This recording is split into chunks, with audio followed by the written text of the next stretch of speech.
कल के लेक्चर में बेटा मैंने बात किया था पीरियोडिक क्लासिफिकेशन पर कुछ बेसिक्स, जिसमें हमने बात कर लिया था ब्लॉक, ग्रुप्स, पीरियड कैसे निकालें किसी भी एलिमेंट का। उसके बाद मैंने कुछ बेसिक प्रॉपर्टीज लिख दिए थे यहाँ पर, ठीक है ना। तो ये बेसिक प्रॉपर्टीज हमने आपको कल लिखवाए हुए थे। अब इनको मुझे थोड़ा सा वन बाई वन डील करना होगा। क्लियर? ये बहुत बेसिक हैं, कंपटीशन में बहुत कॉमन क्वेश्चन पूछे जाते हैं। अब आप ध्यान से समझना है। क्लियर? तो अभी हम basically hydration energy, hydrated radii, reducing power, ionic mobility and conductance, इस पे अभी हम बात करना चाहेंगे, ठीक है ना। उसके बाद हम इन पर बात करेंगे यहाँ पर, ठीक है ना। अब देखो ध्यान से यहाँ पर,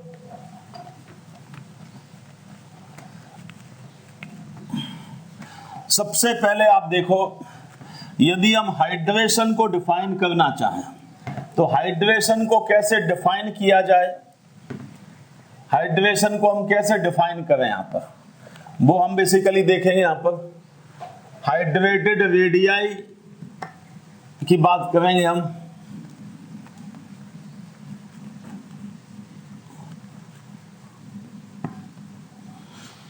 देखो ध्यान से यहाँ पर, सबसे पहले यदि हम हाइड्रेशन का मतलब कहना चाहें, क्लियर, तो what do you mean by the term hydration. Hydration का मतलब attachment of water, attachment of water, addition of water, reaction with water, it is called as hydration. मतलब हाइड्रेशन का एक वाटर का स्पेशल टेंडेंसी है, हम लोग जानते हैं H2O have special tendency. Water को अपन यूनिवर्सल सॉल्वेंट भी कहते हैं यहाँ पर, ठीक है ना। तो हाइड्रेशन की यदि हम यहाँ पे बात करें तो हाइड्रेशन का मतलब होता है जब कोई भी एटम, कोई भी मॉलिक्यूल, या हम कहें कोई भी आयन, जब हम पानी में डिसॉल्व करते हैं, पानी में डिसॉल्व करते हैं, तब हम कहते हैं वाटर के molecule have tendency to surround that atom, molecule or ion. Means hydration can be defined as this is a tendency of water when any atom, molecule or ion or compound dissolve in water, then water molecule have tendency to surround that atom, that molecule of that ion. Clear? कोई दिक्कत तो नहीं यहाँ पर। तो hydration का simply मतलब मैंने यहाँ पे क्या लिखा, जैसे मैंने, देखो ध्यान से, यहाँ पर मैंने इसमें एक H2O ले लिया, देखो यहाँ पर ये वाटर के मॉलिक्यूल है यहाँ पर। क्लियर? अब इसमें मान के चलो कोई सा भी एटम आया, जैसे आपने सोडियम एटम यहाँ पर भेजा, तो सोडियम एटम जैसे ही यहाँ पर आएगा तो पानी के मॉलिक्यूल क्या करेंगे, इसको यहाँ पर सराउंड करने लगते हैं यहाँ पर। This phenomena is called as hydration. इसी फिनोमेना का नाम हो जाता है हाइड्रेशन, हम इसको बोलने लगते हैं। क्लियर? कोई दिक्कत तो नहीं। अब ध्यान से देखो, हाइड्रेशन में बेसिकली होता क्या है। हाइड्रेशन में एटम, मॉलिक्यूल, आयन स्टेबलाइज हो जाते हैं। एटम, मॉलिक्यूल, आयन क्या हो जाते हैं, स्टेबलाइज हो जाते हैं। मींस H2O के मॉलिक्यूल उसको सराउंड करते हैं तो वो स्टेबलाइज होने लगता है, दैट स्पीसीज, दैट एटम और आयन। तो जब वो स्टेबल होता है, पहले उसकी एनर्जी ज्यादा होती है और वो स्टेबलाइज होने लगता है, तो some amount of energy is released, that released energy is called as hydration energy. ध्यान से समझना आप यहाँ पर। अभी मैंने एक टर्म डिफाइन किया यहाँ पर, हाइड्रेशन, हाइड्रेशन, फिर मैंने कहा हाइड्रेशन एनर्जी, हाइड्रेशन एनर्जी। अब यहां पर कोई पूछे हाइड्रेशन एनर्जी का मतलब क्या, this is amount of energy released when hydration takes place. और हाइड्रेशन का सिंपली मतलब कोई पूछे, जब भी कोई एटम, मॉलिक्यूल और आयन जब पानी में आते हैं तो पानी के मॉलिक्यूल इसको क्या करते हैं, सराउंड करते हैं, सराउंड करते हैं। This is called as hydration, this is called as hydration. During this process that atom molecule get stabilize, वो स्टेबलाइज होता है यहाँ पर, इसीलिए कुछ अमाउंट में एनर्जी यहाँ पर रिलीज हो जाती है, that is called as hydration energy. ठीक है ना। अब यहाँ पर क्या होता है, कोई भी एटम जैसे पानी में आया तो पानी के मॉलिक्यूल ने उसको सराउंड किया, दिस इज कॉल्ड हाइड्रेशन। तो यहाँ पर एक बंच लाइक स्ट्रक्चर बनता है, एक स्पेयर लाइक स्ट्रक्चर बन जाता है। जैसे देखो यहाँ पर ये स्पेयर लाइक स्ट्रक्चर बन जाता है। Radius of this sphere, radius of this sphere is called as hydrated radii. Means जब सोडियम, एग्जाम्पल के लिए सोडियम पानी में गया तो पानी के मॉलिक्यूल ने उसको सराउंड कर लिया, तो एक बॉल लाइक स्ट्रक्चर बन गया, एक स्फीयर लाइक स्ट्रक्चर बन गया। अब उसका जो रेडियस है that is called as hydrated radii. कोई दिक्कत तो नहीं। तो यदि हम यहाँ पे कहना चाहें हाइड्रेटेड रेडियाई का मतलब क्या कहोगे आप? हाइड्रेटेड रेडियाई किसका? मीन्स किसी भी एटम का आफ्टर हाइड्रेशन, किसी भी एटम का हाइड्रेशन हो गया तो क्या बन गया? एक बॉल लाइक स्ट्रक्चर बन गया, एक स्फीयर बन गया। उस स्फीयर का जो रेडियस है that is called as hydrated radii. कोई दिक्कत तो नहीं। ये तो मैंने सिंपल तीनों टर्म डिफाइन कर दिए। बहुत ध्यान से आप समझना। यहाँ पर ये क्वेश्चन बहुत कॉमन है जो एग्जाम में पूछे हुए हैं। अभी हम एक फर्स्ट ए फैमिली जो है that is lithium, sodium, potassium, rubidium, caesium and francium. Francium का हमें कोई काम नहीं आता। फ्रांसियम के हम ना तो कोई कंपाउंड देखते हैं। क्लियर? तो इसलिए फ्रांसियम को बेसिकली डिस्कशन में कम ही आता है यहाँ पर, ठीक है ना। बट हमने यहाँ पे लिख दिया है फ्रांसियम भी। अब ध्यान से देखो, अब एक कॉमन क्वेश्चन पूछे, हाइड्रेशन ज्यादा किसका होगा? लिथियम का ज्यादा होगा, सोडियम का ज्यादा होगा, कि पोटेशियम का ज्यादा होगा, कि सीजियम का ज्यादा होगा? ठीक है ना। ये हाइड्रेशन एनर्जी ज्यादा किसका होगा? कॉमनली क्वेश्चन पूछ लिए जाते हैं। Which of the following have maximum hydration energy? Hydrated radii ज्यादा किसका होगा? क्लियर? अब ध्यान से देखो, अभी ये सब क्या है? पानी के बाहर हैं, अभी इनके हाइड्रेशन नहीं हुए हैं, अभी इनके हाइड्रेशन नहीं हुए हैं। ये अभी सभी एटॉमिक फॉर्म में हैं, अभी इनको हम पानी में नहीं ले गए यहाँ पर, मीन्स इनका हाइड्रेशन हुआ ही नहीं यहाँ पर। तो अभी हम हाइड्रेटेड रेडियाई की बात नहीं कर रहे यहाँ पर, ठीक है ना। हाइड्रेशन हो जाएगा तब हाइड्रेशन की बात होगी, हाइड्रेटेड रेडियाई की बात होगी। क्लियर? और हाइड्रेशन एनर्जी की बात होगी, ठीक है ना। अब ध्यान से देखो, ये आप लोग 10th क्लास में भी पढ़े थे कि atomic size, atomic radius top to bottom क्या होती है? बढ़ती जाती है ना। Atomic size, atomic radius top to bottom क्या है? बढ़ती जाती है। ऐसा क्यों? Because of addition of new shells, addition of new shells, addition of new shells होता चला जाता है तो टॉप टू बॉटम साइज बढ़ता है, एटॉमिक रेडियस बढ़ता है। ये बात आप पहले से भी जानते हो। क्लियर? मींस लिथियम छोटा है, उससे सोडियम बड़ा है, उससे बड़ा पोटेशियम है, उससे बड़ा रुबिडियम है, रुबिडियम से बड़ा सीजियम है, उससे बड़ा फ्रांसियम है। एटॉमिक फॉर्म में कोई बात करे तो हम कैसे लिख दें? यहाँ पर सबसे छोटा कौन है? लिथियम। अभी हम लिख दे रहे हैं यहाँ पर सबसे स्मॉलेस्ट कौन सा है? सबसे स्मॉलेस्ट। और बिगेस्ट कौन सा? यहाँ पर हम सीजियम को लिख रहे हैं यहाँ पर, ये मैंने लिख दिया यहाँ पर लार्जेस्ट। अब फ्रांसियम सबसे लार्जेस्ट फ्रांसियम ही है, बट फ्रांसियम की हम बात करते नहीं यहाँ पर क्योंकि ये रेडियो एक्टिव एलिमेंट है। क्लियर बात नहीं? तो हम सीजियम तक ही डिस्कशन रखते हैं यहाँ पर। वैसे सीजियम फ्रांसियम बड़ा कौन है? तो फ्रांसियम बड़ा यहाँ पर, ठीक है ना। तो मैंने कह दिया सीजियम जो है इसका साइज कोई पूछे तो सीजियम का सबसे लार्जेस्ट साइज है, या हम कहें मैक्सिमम साइज है यहाँ पर, मैक्सिमम साइज। बहुत ध्यान समझना, ये लिथियम का मिनिमम साइज है यहाँ पर, ठीक है ना।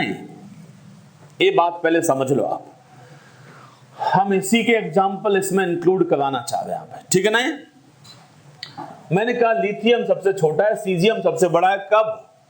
एटॉमिक फॉर्म में, पानी के बाहर। इसे हम क्या लिखते हैं? पानी के बाहर अभी हम बात कर रहे हैं यहाँ पर। अभी इनका हाइड्रेशन हुआ ही नहीं यहाँ पर, क्लियर। अब हम इनका हाइड्रेशन करवाने जाते हैं। अब मैंने कहा हाइड्रेशन या हाइड्रेशन एनर्जी या हाइड्रेटेड रेडियाई, ध्यान से देखना है। तो मैंने कहा यदि हाइड्रेशन ज्यादा है, पानी के मॉलिक्यूल ज्यादा सराउंड कर रहे हैं, क्लियर, तो वो ज्यादा स्टेबल हो रहा है। अब ज्यादा स्टेबल होगा तो एनर्जी भी ज्यादा रिलीज होगी, और ज्यादा हाइड्रेशन होगा तो बेसिकली उसका साइज भी बढ़ता चला जाएगा। ये साइज भी उसका क्या होगा? बढ़ता चला जाएगा। स्फीयर कैसा बनेगा? बड़ा स्फीयर बनेगा यदि हाइड्रेशन ज्यादा होगा। बात समझ रहे हैं आप यहां पर? तो मैंने कहा हाइड्रेशन या मैंने लिखा हाइड्रेशन एनर्जी, या फिर मैंने कहा hydrated radii, clear. Inversely proportional to size, very important, आप ध्यान से समझो। Inversely proportional to size, inversely proportional to size. यहां पे मैंने क्या लिख दिया? इसे 1 means hydration energy, hydrated radii, inversely proportional to size. मतलब पानी में जो आने वाला है, यदि पहले से ही उसका साइज ज्यादा होगा, तो उसका हाइड्रेशन कम होगा। मतलब पानी के मॉलिक्यूल उसको कम सराउंड कर पाएंगे यहाँ पर, क्योंकि उनके साथ इंटरेक्शन अच्छा नहीं हो पाएगा यहाँ पर, क्योंकि पहले से ही साइज में बड़ा होगा यहाँ पर।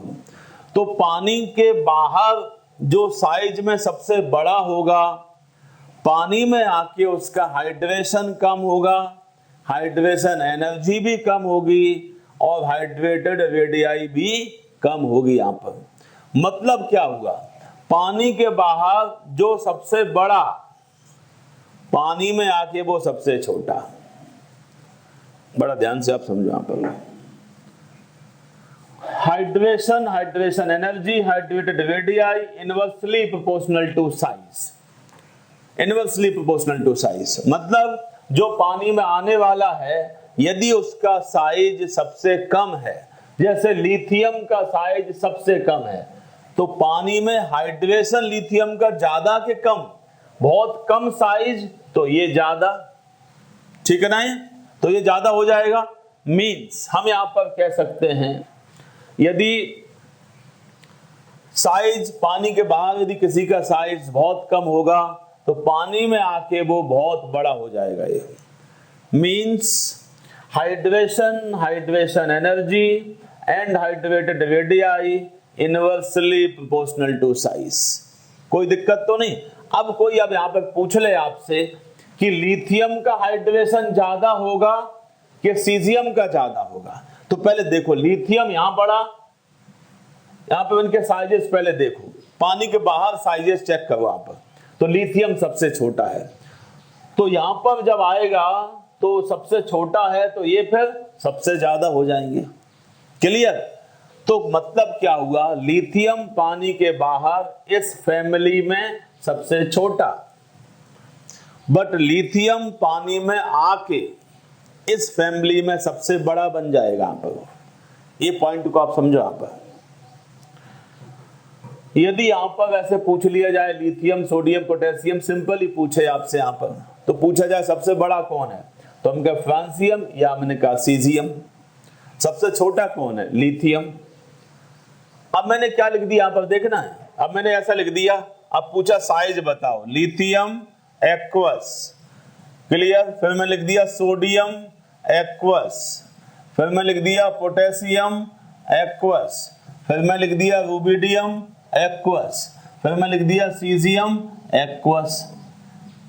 अब कोई पूछे साइजेस क्या होंगे, लेकिन मैंने सबसे पहले पढ़ा था लिथियम सबसे छोटा है, सीजियम सबसे बड़ा है। तो हम क्या लिखते हैं यहाँ पर, less than less than less than less than. बात समझ रहे हो? यहाँ पर गलत हो जाएगा ना। यहाँ पर पानी के बाहर कोई पूछे सबसे बड़ा सीजियम, ये बात सही है, क्योंकि यहाँ पर न्यू सेल्स ऐड होते चले जा रहे थे। जब मैंने इनको पानी में डिसॉल्व किया तब इनका हुआ क्या, हाइड्रेशन। हाइड्रेशन हुआ, और size depends upon hydration. Size depends upon hydration. Hydration जितना ज्यादा, हाइड्रेटेड रेडियाई उतनी ज्यादा, क्लियर, साइज उतना ज्यादा, ठीक है ना। तो यदि हम कहना चाहें यहां पर, अब यहां पर कोई कहे सबसे बड़ा कौन है, लिथियम एक्वस, इस टाइप से हमने यहां पर लिखा। ये बात बहुत ध्यान रखना यहां पर। अब इसका साइज क्या हो गया, मैक्सिमम साइज। ये बात हमें बड़ा कंफ्यूज करता है यहां पर, मैक्सिमम साइज। इसको मैंने क्या लिख दिया, मिनिमम साइज। यदि हम यहां पर ऐसे लिखे होते, यदि मैंने यहां पे ऐसे लिख दिया होता, ध्यान से देखो, मैंने कहा लिथियम, सोडियम, पोटेशियम, रुबिडियम और सीजियम। ध्यान से देखना है, यहां पे बताओ सबसे बड़ा कौन है यहां पर। तो यहां पर मैंने क्या लिख दिया, लिथियम सबसे छोटा, उसके बाद सोडियम, पोटेशियम, रुबिडियम। ये मिनिमम साइज है यहां पर। लिथियम का साइज मिनिमम, सीजियम का साइज मैक्सिमम। ये पानी के बाहर लिखा गया यहां पर। तो मुझे कैसे पता चले पानी के बाहर है कि पानी में है? तो ध्यान से देखो, यहां पर एक्वस यदि लिखा गया है तो समझ जाओ इनको पानी में बेसिकली इनका हाइड्रेशन हो गया है, और यहां पर हमें हाइड्रेटेड रेडियाई की बात करनी चाहिए। यहां पर हमें हाइड्रेटेड रेडियाई की बात करनी होगी, ठीक है ना। ये तो ये क्वेश्चन ध्यान से देखो, थोड़ा सा देखो, लिथियम सबसे छोटा, लिथियम सबसे बड़ा यहां पर, बट बोलना पड़ेगा ये लिथियम एक्वस है, ये सिंपली लिथियम एटॉमिक फॉर्म में है, ठीक है ना। तो ये बात आप समझ जाओगे, यहां पे कोई दिक्कत तो नहीं। यहां पे means hydration, hydration energy, hydrated radii. कोई पूछे तो सिंपली क्या, पानी में कोई सा भी एटम, मॉलिक्यूल, आयन आए तो पानी के मॉलिक्यूल उसको क्या करते हैं, सराउंड करते हैं। This phenomena is called as hydration. और ये पानी का टेंडेंसी है, इसी का नाम डाई इलेक्ट्रिक कांस्टेंट भी है। आप लोग जानते हो पहले से कि H2O को यूनिवर्सल सॉल्वेंट कहा जाता है। H2O is called as universal solvent, और इसका रीजन बोल दिया जाता है कि it is due to dielectric constant. तो what is dielectric constant, इसी का नाम डाई इलेक्ट्रिक कांस्टेंट है। डाई इलेक्ट्रिक कांस्टेंट एक टेंडेंसी है, डाई इलेक्ट्रिक कांस्टेंट एक टेंडेंसी है। वाटर की एक टेंडेंसी है कि वाटर में कोई भी जाए, पानी के मॉलिक्यूल उसके साथ इंटरेक्शन बनाना चाहते हैं, उसको अपने आप में मिक्स करना चाहते हैं, उसको अपने आप में डिसॉल्व करना चाहते हैं, उसको सराउंड कर लेते हैं। इसी का नाम है dielectric constant. Dielectric constant ये वाटर की एक टेंडेंसी है, इसी के बेसिस पर वाटर को यूनिवर्सल सॉल्वेंट कहा जाता है। क्लियर बात नहीं? तो ये बात आपको समझा, यहाँ पर hydration, hydration energy, hydrated radii, ये बात आपको समझ में आ जाएगा यहाँ पर। अब कोई पूछे हाइड्रेशन एनर्जी ज्यादा किसका होगा, तो आपने बेसिकली यहाँ पे लिख दिया सोडियम एक्वस, पोटेशियम एक्वस। तो ज्यादा किसका होगा, सोडियम एक्वस का ज्यादा होगा। सबसे ज्यादा किसका होगा, तो लिथियम एक्वस का सबसे ज्यादा होगा। क्लियर? क्योंकि hydration, hydration energy, hydrated radii inversely proportional to size. ये साइज कौन सा, एटॉमिक साइज की हम बात कर रहे हैं। क्लियर? आप कोई का यहाँ पर ये तो मैक्सिमम साइज है, तो मैक्सिमम साइज है तो ये क्या हो जाएंगे, मिनिमम। गलत कंपैरिजन हो जाएगा यहाँ पर। ये जो साइज हमने लिखा हुआ है ये बेसिकली कौन सा साइज है, एटॉमिक साइज, ठीक है ना। ये एटॉमिक साइज हम कह सकते हैं यहाँ पर, या हम कहें size before hydration. Clear? Atomic size before hydration है यहाँ पर, atomic size before hydration. Clear? Before hydration यदि हम कहें तो लिथियम सबसे छोटा था, तो ये क्या हो जाएंगे, यूनिवर्सली है, ये बहुत ज्यादा हो गए, इसीलिए हाइड्रेशन के बाद लिथियम सबसे बड़ा हो गया यहाँ पर। तो ये कॉमन क्वेश्चन आपसे पूछ लिए जाते हैं। हमें लगता है कभी आंसर ऐसा दिया था ग्रेटर देन, कभी लेस देन, ऐसा, तो हम कंफ्यूज हो जाते हैं। कभी कभी हम सोचते हैं ठीक है बाय मिस्टेक हो गया होगा यहाँ पर वो। क्लियर? लेकिन आप लॉजिक समझो ध्यान से यहाँ पर, ठीक है ना? कॉमन क्वेश्चन आपसे पूछ लिए जाएंगे, हाइड्रेशन एनर्जी रूबिडियम की ज्यादा होगी कि सीजियम की? अब सीजियम का साइज ज्यादा है देन रूबिडियम, तो उसका हाइड्रेशन कम होगा, तो हाइड्रेशन एनर्जी भी कम होगी, तो हाइड्रेटेड रेडियाई भी कम होगी यहाँ पर। ठीक है ना? कोई दिक्कत तो नहीं, पॉइंट आपको समझ में आ जाएंगे यहाँ पे। अब नेक्स्ट आप इसी में देखो, नेक्स्ट इसी में हम जो बात कर रहे थे यहाँ पर,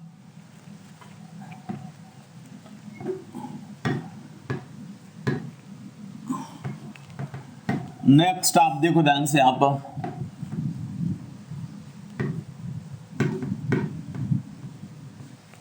नेक्स्ट यहां पर क्या था, इसके बाद मैंने प्रॉपर्टी लिखी थी रिड्यूसिंग पावर और कंडक्टेंस आयनिक मोबिलिटी। लिख देते एक बार यहां पर, दैट इज रिड्यूसिंग पावर और क्या था यहां पर,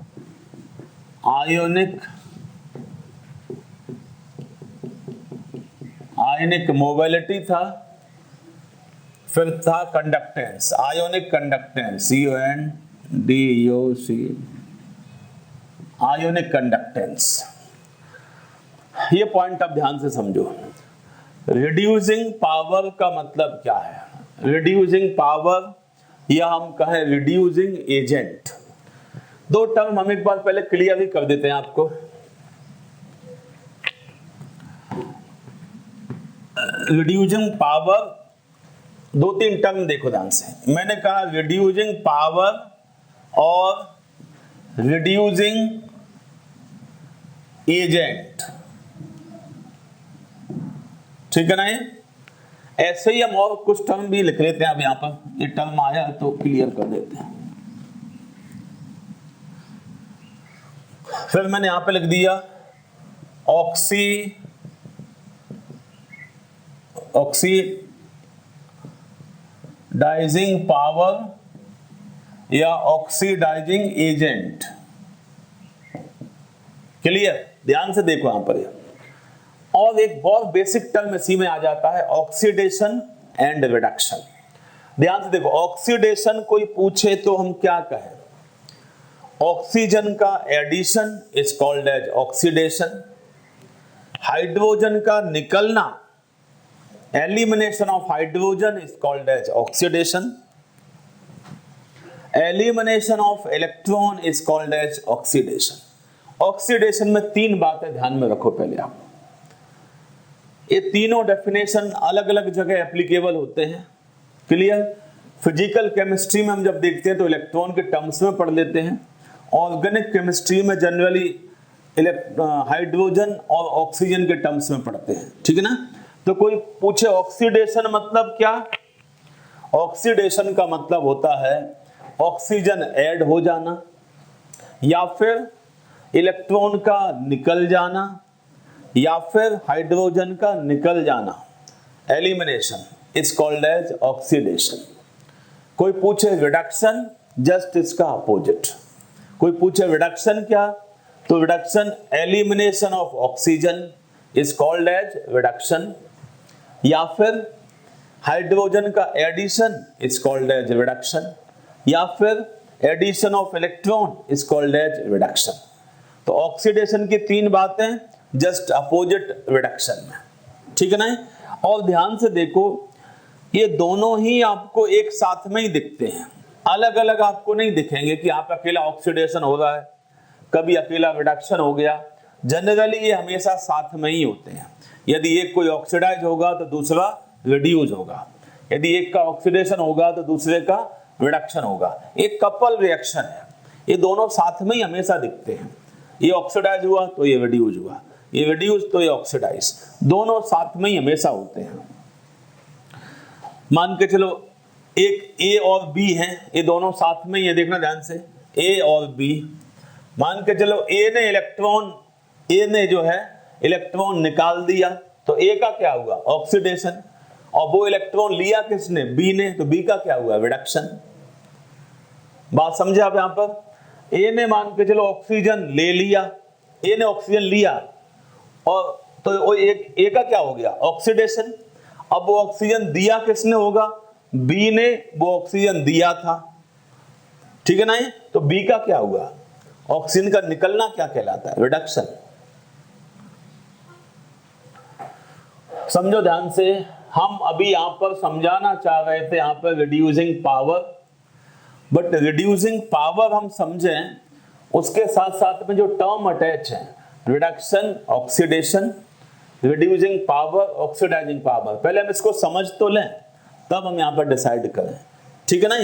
फिर देखो ध्यान से, यहां पर एक कोई एलिमेंट A है, element B, element A, element B। Element A ने इलेक्ट्रॉन दिया, A ने इलेक्ट्रॉन दिया, तो A का क्या हो गया, इलेक्ट्रॉन का देना क्या कहलाता है, ऑक्सीडेशन, और वो इलेक्ट्रॉन लिया किसने, B ने, तो B क्या हो गया, रिड्यूस, B का रिडक्शन हो गया यहां पर। तो हमेशा ये दोनों साथ में ही होते हैं रिएक्शन। तो आप चेक कर लो कौन कहां से इलेक्ट्रॉन निकले, किसने लिए, मतलब आपको ध्यान क्या रखना है, इलेक्ट्रॉन किसने दिए और किसने लिए, देने वाले का ऑक्सीडेशन, लेने वाले का रिडक्शन। ऑक्सीजन किसने लिया, ऑक्सीजन किसने दिया, ऑक्सीजन जिसने लिया है उसका ऑक्सीडेशन, और जिसने ऑक्सीजन दिया है उसका रिडक्शन। समझो, हाइड्रोजन किसी ने दिया और हाइड्रोजन किसी ने लिया, तो हाइड्रोजन किसी ने दिया उसका क्या होगा, ऑक्सीडेशन, और हाइड्रोजन जिसने लिया उसका रिडक्शन। कोई दिक्कत तो नहीं यहां पर? देखो रिड्यूसिंग एजेंट कौन होते हैं, समझना ध्यान से। यहां पर रिड्यूसिंग एजेंट मतलब कौन है। अब देखो एजेंट लोग क्या करते हैं, अपना वर्क करते हैं, जैसे मैंने देखा एजेंट और सेल्स एजेंट या कोई पर्टिकुलर ऑर्गेनाइजेशन का रिप्रेजेंटेटिव, तो वो बेसिकली अपना वर्क करते हैं यहां पर, तो इसका नाम क्या है, रिड्यूसिंग एजेंट है। मैंने कह दिया X is reducing agent, X क्या है, रिड्यूसिंग एजेंट है, तो वो अपना काम करता होगा। रिड्यूसिंग एजेंट जैसा इनका नाम है वैसा ही इनका काम भी है। रिड्यूसिंग एजेंट मतलब ये किसी को रिड्यूस करते होंगे। रिड्यूसिंग एजेंट मतलब क्या, ये सामने वाले को, यहां पर दो लोग हमेशा होते हैं, रिडक्शन ऑक्सीडेशन, दो लोग हमेशा रहते हैं, किसी एक का रिडक्शन तो दूसरे का ऑक्सीडेशन, दो लोग हमेशा साथ में रहेंगे यहां पर, एक का रिडक्शन तो दूसरे का ऑक्सीडेशन। अब देखो रिड्यूसिंग एजेंट इनका नाम है, तो इसका मतलब क्या है, ये अदर्स दूसरे का क्या करते होंगे, रिडक्शन करते होंगे, तभी तो इनका नाम क्या रखा गया, रिड्यूसिंग एजेंट। तो reducing agent is one which reduces the other, others का रिडक्शन होता है, मतलब अदर्स का क्या होता होगा, अदर्स में से या तो ऑक्सीजन निकल जाता होगा, या अदर्स को इलेक्ट्रॉन मिल जाता होगा, या अदर्स को हाइड्रोजन मिल जाता होगा, तभी तो उसका रिडक्शन होगा। क्लियर? तो रिड्यूसिंग एजेंट क्या होते हैं, जो सामने वाले का अदर्स का रिडक्शन करते हों, रिड्यूसिंग एजेंट कहलाते हैं। अब अदर्स का रिडक्शन हुआ, अब उसका रिडक्शन कैसे होगा, उस तक इलेक्ट्रॉन पहुंचाए जाएं, उस तक इलेक्ट्रॉन पहुंचाए जाएं, तो इलेक्ट्रॉन पहुंचाएगा कौन, यही तो एजेंट है। तो ये बेसिकली इसने इलेक्ट्रॉन देगा यहां पर, क्लियर? तो इसका सेल्फ क्या हो जाएगा, ऑक्सीडेशन। ध्यान से देखना यहां पर, नाम है रिड्यूसिंग एजेंट, तो मतलब अदर्स का क्या करता होगा, नाम अदर के बेसिस पे, अदर पे क्या करता होगा, ये उनका रिडक्शन करता है। तो सेल्फ क्या करता होगा, ये रिड्यूसिंग एजेंट ने क्या किया, अदर्स को रिड्यूस कर दिया। अदर्स रिड्यूस कब होगा, जब उसे इलेक्ट्रॉन मिल जाए, है ना, इलेक्ट्रॉन मिल जाए। तो इलेक्ट्रॉन ये डोनेट किसने किए होंगे, रिड्यूसिंग एजेंट ने। मींस इसने सेल्फ क्या किया, अपना ऑक्सीडेशन किया, मतलब इसने क्या किया होगा, इलेक्ट्रॉन डोनेट किए होंगे। क्लियर। अदर्स, जब इसने इलेक्ट्रॉन डोनेट किए होंगे तो मिले किसको होंगे, अदर्स को मिले होंगे, उसी का तो रिडक्शन हुआ होगा यहां पर। ये बात समझ में आए क्या? तो reducing agent is one which reduces the others, on that basis it is called as reducing agent. Reducing agent is one which donate the electron. Reducing agent is one which donate the electrons. Reducing agent is one which donate the electron. Clear? अब basically हम कहना चाहें, कोई बहुत ज्यादा reducing agent कब होगा, जब बहुत जल्दी से इलेक्ट्रॉन डोनेट कर देगा। ये रिड्यूसिंग एजेंट क्या करते हैं, इलेक्ट्रॉन डोनेट करते हैं, ठीक है नहीं। अब यदि इलेक्ट्रॉन का डोनेशन बहुत फास्ट होगा, जल्दी जल्दी से इलेक्ट्रॉन निकल जाएंगे, तो फिर तो हम क्या कहेंगे यहाँ पर, वो बहुत अच्छा रिड्यूसिंग एजेंट है, बहुत अच्छा रिड्यूसिंग एजेंट है। अब ध्यान से समझना आप, यहाँ पर रिड्यूसिंग पावर की बात हम अभी यहाँ पर करेंगे यहाँ पर। क्लियर? बहुत कंफ्यूजन वाला मैटर आता है, बहुत ध्यान से समझो आप। यहाँ पर कोई पूछे रिड्यूसिंग एजेंट कौन, जो सामने वाले को रिड्यूस कर दे। सामने वाले का रिड्यूस कैसे होगा, सामने वाले का रिडक्शन कैसे होगा, उस तक इलेक्ट्रॉन पहुंच जाए। ये इलेक्ट्रॉन देगा कौन, रिड्यूसिंग एजेंट सेल्फ इलेक्ट्रॉन निकालता है, वो इलेक्ट्रॉन सामने वाले को मिल जाते हैं। तो रिड्यूसिंग एजेंट अदर्स का क्या करता है, रिडक्शन, इसीलिए इसका नाम रखा गया रिड्यूसिंग एजेंट। तो रिड्यूसिंग एजेंट अपना सेल्फ क्या करता होगा, अपना सेल्फ वो ऑक्सीडेशन करता है, वही तो इलेक्ट्रॉन निकाल देता अपने में से ही इलेक्ट्रॉन निकाल के भेज देता है, तो सामने वाले का रिडक्शन हो गया, क्योंकि उसको इलेक्ट्रॉन मिल गया। यहाँ पर ये बात समझ गए आप, यहाँ पर कोई दिक्कत तो नहीं। सिमिलरली कोई पूछे ऑक्सीडाइजिंग एजेंट, तो नाम क्या है, ऑक्सीडाइजिंग एजेंट, मतलब अपना ये काम क्या करते होंगे, सामने वाले को ऑक्सीडाइज करते होंगे, इसीलिए नाम क्या रखा गया, oxidising agent.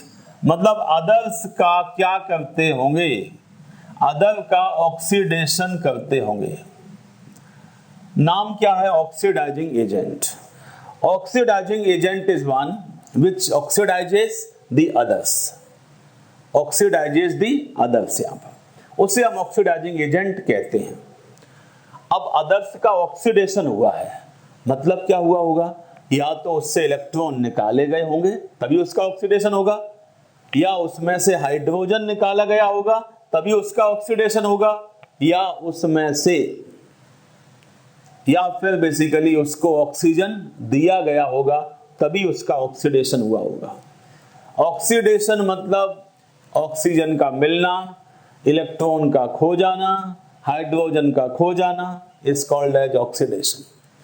Oxidizing agent is one which oxidizes others. मतलब अदर का क्या होगा, ऑक्सीडेशन होगा यहाँ पर।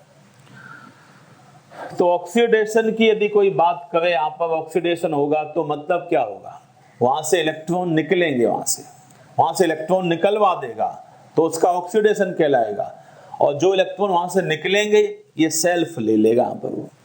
मतलब सेल्फ ये क्या करेगा, यहाँ पर सेल्फ करेगा ये रिडक्शन, बहुत ध्यान से समझना आप यहाँ पर। अदर्स का क्या हुआ, ऑक्सीडेशन, अदर्स का क्या हुआ यहाँ पर, ऑक्सीडेशन। ऑक्सीडेशन कैसे होगा, उससे इलेक्ट्रॉन निकलवाए जाए। अब इसने वहां से इलेक्ट्रॉन निकलवा तो दिए, वो ऑक्सीडाइज हो गया, अब वो इलेक्ट्रॉन निकल के जाएंगे कहाँ, इसको ही तो लेने पड़ेंगे यहाँ पर वो, तो इसने यहाँ पे इलेक्ट्रॉन ले लिए, तो सेल्फ का क्या हो गया, रिडक्शन। ऑक्सीडाइजिंग एजेंट मतलब अदर्स का ऑक्सीडेशन और सेल्फ रिडक्शन। यहाँ पर इनको रटने की आवश्यकता बिल्कुल नहीं, रट के कभी काम नहीं चलेगा ये। बार बार आपको ध्यान से समझना होगा सब बातें, ठीक ना। यही कॉन्सेप्ट कहलाते हैं। यदि आप रटोगे तो कभी भी आप सफल नहीं हो पाओगे सब कॉन्सेप्ट में। सब बातें ध्यान में बैठ के समझो। ऑक्सीडाइजिंग एजेंट, अदर का ऑक्सीडेशन, ठीक है ना। अब अदर का ऑक्सीडेशन मतलब या तो उसको इलेक्ट्रॉन मिलेगा तभी उसका ऑक्सीडेशन होगा, या उसमें से इलेक्ट्रॉन निकलवाए जाएंगे तभी उसका ऑक्सीडेशन होगा, या उसमें से हाइड्रोजन निकलवाया जाएगा तभी उसका ऑक्सीडेशन होगा। बात आप समझे यहां पर। अब वहां से जो इलेक्ट्रॉन निकले हैं वो लेगा कौन? ऑक्सीडाइजिंग एजेंट को ही तो लेने पड़ेंगे यहां पर। वो क्लियर? वहां से हाइड्रोजन निकले, कौन लेगा? Oxidizing agent. Clear? Means oxidizing agent self क्या करते हैं? रिडक्शन। इनको रटने की आवश्यकता नहीं यहां पर, सब समझना होगा यहां पर। अब ध्यान से देखो, अब यहां पर हम कहेंगे बहुत अच्छा ऑक्सीडाइजिंग पावर ज्यादा होने के लिए क्या होना चाहिए? जो जितनी जल्दी इलेक्ट्रॉन ले लेगा वो उतना अच्छा ऑक्सीडाइजिंग पावर। जो जितनी जल्दी इलेक्ट्रॉन ले ले वो उतना अच्छा ऑक्सीडाइजिंग पावर, क्योंकि इलेक्ट्रॉन इनको लेना है ना। यहां पर देखो, ये सेल्फ क्या करेंगे? ऑक्सीडेशन मतलब इलेक्ट्रॉन डोनेट करेंगे। यहां पर जो जितनी जल्दी इलेक्ट्रॉन डोनेट कर दे वो उतना अच्छा रिड्यूसिंग एजेंट, और जो जितनी जल्दी से इलेक्ट्रॉन ले ले वो उतना ही अच्छा ऑक्सीडाइजिंग एजेंट। मींस इलेक्ट्रॉन यहां पर क्या होंगे? गेन ऑफ इलेक्ट्रॉन आप लिख दो वहां पर। ऑक्सीडाइजिंग एजेंट इलेक्ट्रॉन लेते हैं, रिड्यूसिंग एजेंट इलेक्ट्रॉन देते हैं। क्लियर? अब देखो ध्यान से यहां पर, अब इलेक्ट्रॉन जल्दी से कौन दे देगा? अब एटम के अंदर क्या न्यूक्लियस है और आउटर मोस्ट इलेक्ट्रॉन या डिफरेंट ऑर्बिट या सेल्स में इलेक्ट्रॉन घूमते हैं, ठीक है ना। अब ध्यान से देखो, न्यूक्लियस पे पॉजिटिव चार्ज, इलेक्ट्रॉन पर क्या है? नेगेटिव चार्ज है। तो न्यूक्लियस इलेक्ट्रॉन को जाने नहीं देता। बट यदि एटम का साइज ज्यादा है, न्यूक्लियस से ये इलेक्ट्रॉन काफी डिस्टेंस पर है, तो ये इलेक्ट्रॉन जल्दी चला जाएगा। यदि इलेक्ट्रॉन पास में होगा तो न्यूक्लियस उसको नहीं जाने देगा। क्लियर? मतलब क्या हुआ? यदि किसी का साइज ज्यादा होगा, यदि किसी का साइज ज्यादा है तो इलेक्ट्रॉन जल्दी निकल जाते हैं और वो उतना अच्छा रिड्यूसिंग एजेंट कहलाता है। समझो ध्यान से यहां पर, रिड्यूसिंग पावर ज्यादा कब होगी? रिड्यूसिंग एजेंट या हम कहें रिड्यूसिंग पावर ज्यादा कब होगी? जब उसका साइज ज्यादा से ज्यादा हो, कोई सा भी साइज हो, साइज ज्यादा से ज्यादा, रिड्यूसिंग पावर ज्यादा से ज्यादा। साइज ज्यादा से ज्यादा, रिड्यूसिंग पावर ज्यादा से ज्यादा। यहां पर क्लियर?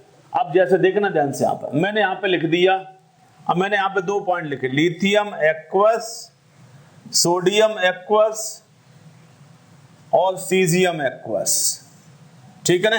और मैं लिख दिया लिथियम ये एटॉमिक फॉर्म है, सोडियम एटॉमिक फॉर्म है, सीजियम एटॉमिक फॉर्म है। अब कोई पूछे यदि साइज ज्यादा से ज्यादा, रिड्यूसिंग पावर ज्यादा से ज्यादा, ठीक है ना। अब कोई हमसे पूछे एटॉमिक साइज, बस इस फॉर्म में उसने पूछा हमसे, तो बताओ सबसे ज्यादा साइज किसका है? तो सीजियम सबसे बड़ा यहां पर। तो रिड्यूसिंग पावर ज्यादा किसकी हो जाएगी? सीजियम की। सबसे कम किसकी होगी? लिथियम की। यहां पर समझो ध्यान से, यहां पर क्वेश्चन में आप देखो, सीजियम एटॉमिक फॉर्म की बात कर रहे हैं। यहां पर एटॉमिक फॉर्म में सीजियम अभी सबसे बड़ा है, इसीलिए इसकी रिड्यूसिंग पावर मैक्सिमम होगी, लिथियम की रिड्यूसिंग पावर मिनिमम। समझो। अब मैंने क्या किया, इनको पानी में डिसॉल्व कर दिया, तो अब हम लिखने लगे इनको एक्वस, एक्वस लिखने लगे यहां पर, ठीक है ना। अब देखो ध्यान से, यहां पर सीजियम एक्वस मैंने यहां पे लिखा, मतलब इनको मैंने पानी में भेज दिया। अब पानी के बाहर जो सबसे बड़ा था, पानी में जाके वो सबसे छोटा, पानी के बाहर जो सबसे छोटा था, पानी में जाके वो सबसे बड़ा हो गया।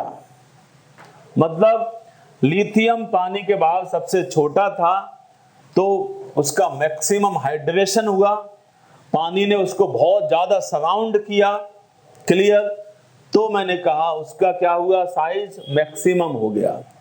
तो लिथियम एक्वा सबसे बड़ा, यहां पर ध्यान से देखना, यहां पर लिथियम एक्वा साइज में सबसे बड़ा, सबसे छोटा सीजियम। यहां पर मैंने कहा इस टाइप से बनाना पड़ेगा, क्योंकि ये बेसिकली हाइड्रेटेड फॉर्म है। इट इज कॉल्ड एज, इसको हम क्या लिख दें यहां पर, it is hydrated form, hydrated form है। ये क्या लिख दिया मैंने, एटॉमिक फॉर्म, ये एटॉमिक फॉर्म है, ये हाइड्रेटेड फॉर्म है, क्लियर। तो कोई आपसे पूछे यहां पर स्ट्रॉन्गेस्ट रिड्यूसिंग एजेंट कौन है, तो लिथियम एक्वा सबसे बड़ा है, तो ये यहां पे स्ट्रॉन्गेस्ट रिड्यूसिंग एजेंट बना, यहां पर स्ट्रॉन्गेस्ट रिड्यूसिंग एजेंट। कोई पूछे एटॉमिक फॉर्म में कोई पूछ ले तो सीजियम यहां पे सबसे बड़ा है, तो caesium is a strongest reducing agent in atomic form और इन गैसियस स्टेट, और लिथियम सबसे कम, क्योंकि इसका साइज एटॉमिक फॉर्म या गैसियस फॉर्म में सबसे कम है, इसीलिए ये सबसे कम रिड्यूसिंग एजेंट। जैसे ही मैंने इनको पानी में डाला, यहां पर पानी में जाके उल्टा हो जाता है, यहां पर क्लियर। जो पानी के बाहर जो बहुत छोटा है, पानी के मॉलिक्यूल उसको ज्यादा सराउंड करते हैं, क्योंकि उससे इंटरेक्शन ज्यादा हो जाता है, क्लियर। तो वो साइज में बहुत बड़ा हो जाता है, क्लियर। तो ये बात आपको स्पेशली ध्यान में रखनी होगी, क्वेश्चन पूछा भी जाता है, तो आपको इसी टाइप से समझ लेना है। लिथियम ये एटॉमिक फॉर्म दिया हुआ है, नीचे aqueous, aqueous means water, aqueous लिख दिया जाए तो समझ जाना। अब हम हाइड्रेशन में बात करनी है, यहाँ पर हाइड्रेटेड की बात करेगा यहाँ पर वो, ये बात आप समझ जाओगे, कोई दिक्कत तो नहीं यहाँ तक है, क्लियर है बात।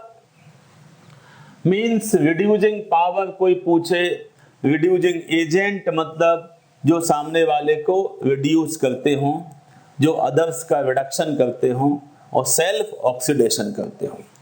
ऑक्सीडाइजिंग पावर जो अदर्स को ऑक्सीडाइज करते हों, अदर का ऑक्सीडेशन होगा तो सेल्फ रिडक्शन करना होगा यहाँ पर, क्लियर। बहुत अच्छे रिड्यूसिंग एजेंट कौन, जो जितनी जल्दी इलेक्ट्रॉन डोनेट कर दें, और जल्दी इलेक्ट्रॉन डोनेट कौन करेगा, जो साइज में सबसे ज्यादा होगा। ये बात आप समझ पाओगे ना। आप ऑक्सीडाइजिंग पावर, ऑक्सीडाइजिंग एजेंट सबसे ज्यादा कौन होगा, जो जितनी जल्दी इलेक्ट्रॉन लेगा, जो जितनी जल्दी इलेक्ट्रॉन लेगा यहाँ पर वो, क्लियर, वो उतना ही अच्छा क्या रहेगा, ऑक्सीडाइजिंग एजेंट। यहाँ पर कोई दिक्कत तो नहीं, ये बात आपको समझ में आ गई। यहाँ पर आगे चल के हमें डिटेल में oxidizing agent, reducing agent, reduction, oxidation, इसकी भी हम बात करेंगे यहाँ पर, कोई दिक्कत तो नहीं यहाँ पर। तो ये बात होगी यहाँ पर रिड्यूसिंग पावर की। यहाँ पर अब आयनिक मोबिलिटी, आयनिक मोबिलिटी टर्म समझो यहाँ पर। आयनिक मोबिलिटी मींस आयंस हैं यहाँ पर और वो चल रहे हैं, मतलब आयनिक मोबाइल है। आयंस की मोबिलिटी, आयंस का movement is called as ionic mobility, clear, कोई दिक्कत तो नहीं यहाँ पर। आयंस का movement is called as ionic mobility, ठीक है ना। अब देखो इनको हम बेसिकली यहाँ पर ऐसे भी लिख सकते हैं। यहाँ पर मैंने कहा lithium aqueous positive, sodium aqueous, aqueous यहाँ पर पॉजिटिव, और CS एक्वस पॉजिटिव। यहाँ पर ध्यान से समझना आप। यहाँ पर अब हम आयनिक की बात कर रहे हैं। पानी में जैसे क्या किया आपने, आपने पानी लिया, उसमें नमक डाल दिया, तो क्या हो गया, आयंस बन गए यहाँ पर। तो पानी में आयंस चलते हैं, पानी में आयंस मूव करते हैं यहाँ पर वो, क्लियर। पानी में आयंस क्या करते हैं, चलते हैं, मूव करते हैं, इसी को अपन क्या बोल देते हैं, आयोनिक मोबिलिटी। अब आपको समझना है पानी में कौन से आयन जल्दी से चलेंगे, पानी में कौन से आयन तेजी से दौड़ेंगे। एक बात समझो यहाँ पर, यदि मान के चलो दो स्टूडेंट हैं, एक स्टूडेंट बहुत हेल्दी है, क्लियर, एक स्टूडेंट बिल्कुल, तो पानी में ज्यादा कौन तेज चलेगा यहाँ पर, क्लियर? पानी में बेसिकली कौन ज्यादा तेज चलेगा? जो पतला है वो पानी में जल्दी चलेगा और जो मोटा है वो पानी में धीमे धीमे चलेगा। यहाँ पर मतलब जिसका साइज बहुत कम होगा पानी में तेजी से चलता जाएगा, तो साइज ज्यादा होगा तो पानी में जल्दी नहीं चल पाएगा। यहाँ पर सिंपल कॉन्सेप्ट समझो। यहाँ पर आयनिक मोबिलिटी मतलब पानी में कौन जल्दी मोबाइल होगा, पानी में कौन जल्दी से चलेगा, it is called as ionic mobility. ठीक है ना? इसी को अपन आयनिक मोबिलिटी कहते हैं यहाँ पर। ठीक है ना? अब ये क्वेश्चन एक बार नीट में आया हुआ है, ये आपके नीट का क्वेश्चन था। यहाँ पर देखो ध्यान से, यहाँ पर Li positive aqueous, Na positive aqueous, lithium sodium, फिर था यहाँ पर पोटेशियम एक्वस, फिर था रुबिडियम एक्वस। क्लियर? इस टाइप का था ये क्वेश्चन है। ये 2016 या 17 में क्वेश्चन आया हुआ है यहाँ पर। ठीक ना? अब पूछा था यहाँ पर सबसे ज्यादा आयनिक मोबिलिटी किसकी है। क्वेश्चन क्या है?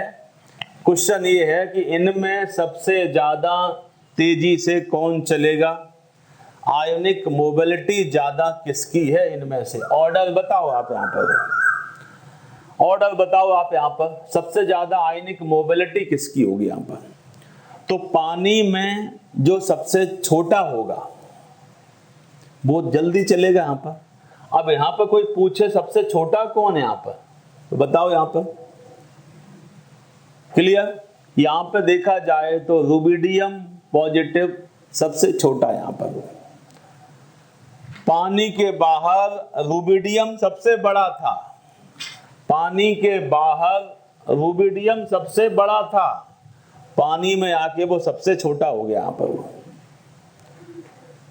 लिथियम पानी के बाहर सबसे छोटा था, पानी में आके वो सबसे बड़ा हो गया क्योंकि उसका हाइड्रेशन मैक्सिमम हुआ यहाँ पर। क्लियर?